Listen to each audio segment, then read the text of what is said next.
Jalonen siinä hieman vaikeuksissa saa pelattua pallon kuitenkin Horpille. 9 sekuntia hyökkäysaikaa jäljellä. Mitä tekee Herbert? Lähtee haastamaan Nuutista, saa pidettyä pallon omillaan 2 sekuntia. Nyt pitäisi heiton lähteä. Rainamaa ei kerkiä heittoa ottamaan, vaan askihyöty ole ollut. Muutamaa levypallotilannetta lukuun ottamatta, kun Herbert laittaa paljon. Kun kopio tuplataan, mies saa syötettyä kuitenkin ulos Jaloselle. Jalonen löytää vapaana olevan Herbertin ja Herbert laittaa toisen kopio.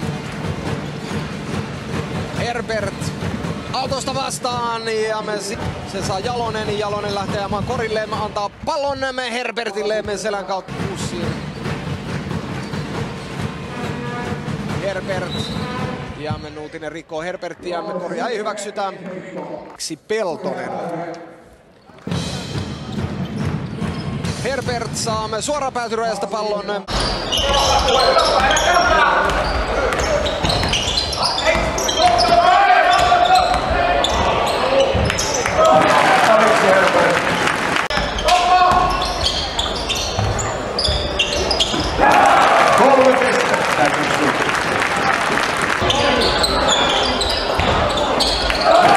Miksu Herbert taas pistettä Korilainen.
Matti Kopiolla aikaa.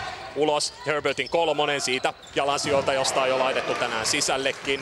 Muitten Kopio ja Malinen viisikkona siis Korihalla tällä hetkellä. Ja nyt lähtee Mikael Herbert sitten viivan takaa heittoon. Pallo tulee kuitenkin ulos raudoista. Skauttausprojektit ovat muuttuneet vuosien varrella, kun Mikael Herbert. Pallo Jaloselle. Jalonen korille. Herbertille. Herbert päädyn kautta ajamaan korille ja lyö palloa alaspäin. Näin nuorelta mieheltä.